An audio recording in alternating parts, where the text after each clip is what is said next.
ரமதானுடைய இந்த காலத்தில் அல்லாஹ் ஜல்லஷானஹு தஆலா நம்மீது நோன்பை கடமையாக ஆக்கியிருக்கிறார். இந்த கடமையை சரியாக விளங்கி நோன்பு எந்த காரணத்திற்காக வேண்டி விடக்கூடாது. மார்க்கம் சொல்லுகிற சில காரணங்கள், இந்த காரணங்களை வைத்து நாம் அதனுடைய சலுகைகளை நாம் பெறலாம். அதாவது பயணத்தில் இருக்கும் பொழுது நாம் நோன்பு விட்டுக் கொள்ளலாம், ஆனால் பிற்காலத்தில் வச்சிடணும். இதே மாதிரி நோயாளியாக இருக்கிறோம் என்று சொன்னால் அப்போ நோன்பு விட்டுடலாம், ஆனால் பிற்காலத்தில் நோன்பு நிச்சயமாக கதா செய்யணும்.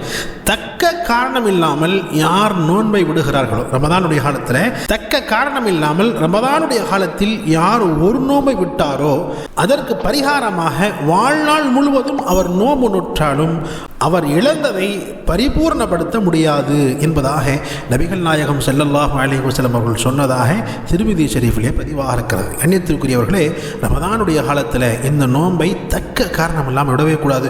ஒரு நோன்பை நம்ம விட்டுட்டோம் என்பதாக சொன்னால் அந்த நோன்பை வாழ்நாள் முழுவதும் கதா செஞ்சால் கூட இழப்பை நாம் பூர்த்தி செய்ய முடியாது என்பதாக ஹதீஸில் பதிவாக இருக்கிறது.